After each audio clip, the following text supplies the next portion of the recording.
Lạy mẹ Maria là mẹ của chúng con. Giờ đây con nhìn lên trước tòa này, con thấy muôn hương sắc, không thiếu màu gì, tất cả của các loài hoa và muôn màu hương thơm ngào ngạt dịu dàng trung thủy. Đó là tất cả tấm lòng của con cái mẹ trong giáo xứ Lộc Vị chúng con. Tất cả mọi thành phần như hương sắc của muôn ngàn hoa để dâng lên mẹ. Nơi đó vui buồn sướng khổ, thành công thất bại, cái việc bông hoa hương sắc để dâng lên mẹ.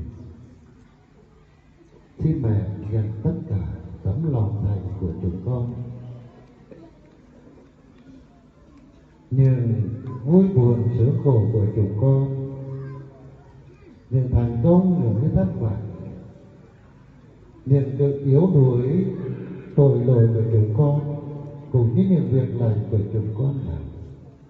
Xin mẹ thương nhận tất cả để dâng lên Thiên Chúa và xin mẹ chuyển cầu cho chúng con để tất cả mọi người chúng con biết nhận ra sự yếu đuối của mình, thân phận của mình, và nhờ sự giúp đỡ của mình, chúng con vượt qua mọi sóng gió trần gian này, để ngày sau chúng con cũng được về quê trời, được nhan thánh Chúa cùng với mẹ ca hát mừng Chúa. Lạy mẹ Maria là nữ vương của chúng con, xin thương nhận lời chúng con.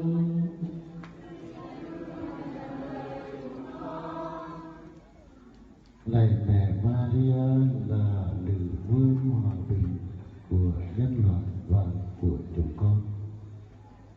Nhìn vào thế giới hôm nay đang đầy dày những đau khổ vì chiến tranh hận thù ghen ghét, vì khủng bố, vì những